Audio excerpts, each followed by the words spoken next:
Boeing hit problems, pushing pieces together with excessive force. They are putting out defective airplanes.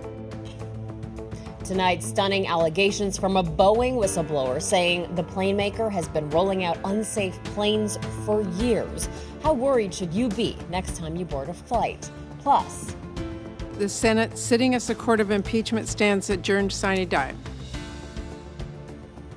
In and out before dinner time, in a matter of hours, Senate Democrats put an end to the impeachment of Homeland Security Secretary Alejandro Mayorkas, with what both sides say today means for future accountability and politics on the Hill. And later, girl power on the basketball court. We hear from rising star Caitlin Clark, introduced for the first time as a member of the Indiana Fever, leading the new draft class of the WNBA.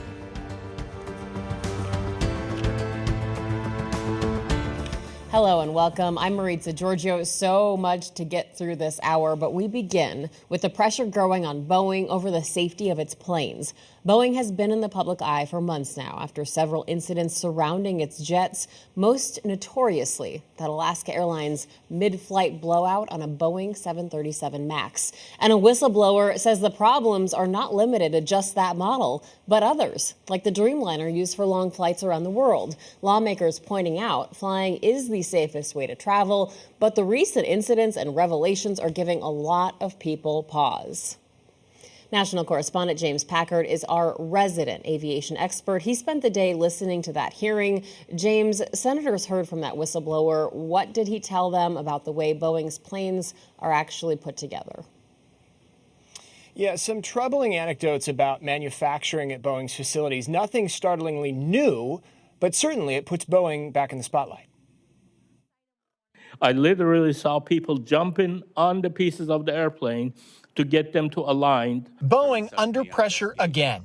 3 whistleblowers, including a former and current Boeing engineer, saying the plane maker routinely puts profit ahead of safety. They continue to mislead and deceive the public about the safety of the planes. In a nearly 2-hour hearing before a Senate subcommittee, witnesses detailed troubling instances of Boeing managers disregarding federal regulations and its own policies on manufacturing standards. Since 2013, there have been serious issues on the 787 program, not properly closing thousands of gaps in its assembly of the fuselage.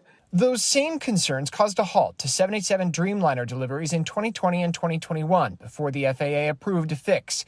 On its website Wednesday, Boeing directed visitors to a page on 787 quality information, where they say claims about the structural integrity of the 787 are inaccurate. Testing on the planes, they say, simulated up to 165,000 cycles of pressurization, about 3.75 times the aircraft's design lifespan, with no findings of airframe fatigue. I don't think I've ever seen them quite this defensive. David Slotnick covers aviation business for The Points Guy. The potential risk is sort of a long-term risk. It's not like the plane is going to fall apart in the middle of the sky tomorrow. It's more of a scenario where the planes might not last as long as expected. Any kind of fatigue that was happening to the structures would be caught during normal maintenance or normal inspections. Ed Pearson, a prominent Boeing whistleblower and former engineer, also alleged lackluster oversight at the Department of Transportation and the NTSB. The NTSB is overly dependent on Boeing and the FAA to provide technical assistance in their accident investigations. They are not an independent investigative authority. The investigation around a door plug blowout on an Alaska Airlines flight in January so far points to a Boeing facility where the door was removed post-production and improperly reinstalled. The NTSB chair reiterated to Congress last week that Boeing has said there are no records documenting the removal of the Alaska Airlines door. I'm not going to sugarcoat this. This is a criminal cover-up. Records do, in fact, exist. I know this because I've personally passed them to the FBI. The NTSB told Scripps News they had not received any such documentation from Boeing or any other entity. Those who have information or documentation that may be relevant to the NTSB's investigation into this accident are encouraged to reach out to investigators. We asked Pearson if he's tried to provide the NTSB with the documents he says he has. We haven't heard back. The FBI declined to comment. The NTSB also addressed Pearson's accusation they are not independent, saying they collect data from outside parties, but only they analyze it and write reports. Boeing says it's in the process of implementing recommendations from an FAA panel that over the last year audited the company's safety culture. It also told us it's seen a 500% increase in employee reports through its internal whistleblowing portal, which signals progress toward a robust reporting culture that is not fearful of retaliation, they said. Wednesday's hearing exemplary of the kind of pressure on the company to change the narrative and prove to the flying public it's safe to fly Boeing. As for the FAA, they have a new administrator confirmed last October. David Slotnick, the TPG reporter, thinks that as a result, that agency has a very different atmosphere than in years past. Maritza. National correspondent James Packard reporting. Thank you so much. We want to drill deeper now with Kit Darby. He's an aviation consultant with decades of experience in the industry. Thank you so much for being with us. We just heard some of that really alarming testimony. Listen to how one of the Boeing whistleblowers described the Alaska Airlines door incident. A 5-minute testimony is not nearly enough time to explain how insidious this story is. Boeing's corporate leaders continue to conceal the truth. They continue to mislead and deceive the public about the safety of the planes. That is the safety culture at the top of the Boeing company right now. Kit, this comes on top of the scary images we've seen of the panel coming off the one plane, the engine flap breaking loose on another. I understand we don't cover the thousands of planes that take off and land safely every day, but what do you say to people who are really nervous about boarding a plane with all of this going on? First of all, as most pilots are, I'm sort of statistically driven, so you have to put it in perspective. There's been some scary things happen, the wheel falling off, the door plug coming out. Go back to basics. No one was killed in the airline business last year in the United States. That's a pretty amazing fact. There are 40 million flights a year, over half of them in the United States. No fatalities. You can't get in a car and do that, that's for sure. So, again, put it in perspective. I mean, can we do better? Absolutely. Will we do better? I'm sure we will with the scrutiny that's going on between the NTSB and the FAA, the manufacturer, and the subs under the manufacturer. I mean, it's getting a lot of looks. Yeah, those numbers really help put this into perspective. Thank you for those. If this whistleblower's allegations are true, what does it say about safety checks in the aviation industry in general? Well, I'm not at Boeing. I worked for Boeing for 5 years as an instructor, a long way from the flagpole here in Atlanta versus their base in Seattle at the time. The use of these examples, I don't doubt their veracity. I'm not an engineer, so I'm not going to opine on whether they're valid or not. Again, I just go back to the fact that I fly these airplanes, I teach on these airplanes. I really like them. I like the culture in the past. I really can't comment on the culture now. I know it could be better. There's clearly been some lapses. A lot of folks point to the shift from engineers being the basis for the company to marketing folks from outside the industry. Can't really vote on that. Certainly has the potential. When you move your headquarters away from your manufacturing facility, when you use subs to do some very important things like build the fuselage, they have different safety systems. So you got to be careful, but I'm still comfortable. So you're still comfortable. What did you make of some of this testimony? Like the soundbite we heard that he saw some of the people working on the plane jumping on the airplane or not properly closing the gaps in the fuselage. What was your reaction to those comments? Well, I believe the procedures are in place to catch these problems. I mean, I realize there's been a few problems that weren't caught recently. Again, one out of millions. But I'm comfortable that the regular inspections, the procedures that are in place, just are regular. Pilots have a checklist, mechanics have a checklist. We do it the same way every time. It's consistent. We know where to look. We know what to do. If there's a problem, it's going to be found. These airplanes, if they need fixing, they'll get fixed. Right now, it doesn't appear that they need to be fixed.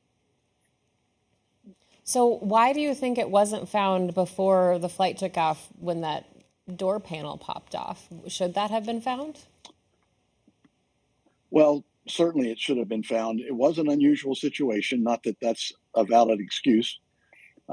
This plug was taken out at Boeing, which they don't normally mess with it. The fuselage arrives with the door in properly installed, probably did this time. There were some errors that need to be fixed. They took the door out, didn't put it back in right. Whether there's documentation on that and there's a cover-up, I don't know. But it was an unusual circumstance that caused a very serious error that could have led to a very serious outcome. Unacceptable, absolutely. But when you have 40 million flights a year, stuff happens. So we need that culture to improve. And it's not just at the top. I mean, it's a bottom up, top down, everybody on the same team working toward the goal. What's it going to take to improve that culture? Do you think it's going to take more regulations or audits? No, audits are great. I think we have the facts in these cases.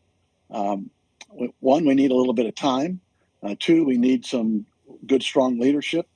Like I said, I'm not uncomfortable where it's at now. I know it could be better. I'm very comfortable it'll get better. It's going to take some time to do that. We're a little bit of a creature of the news and the social media following these events in a way that hasn't been done before. And it seems like it's everywhere when in fact it's actually minuscule.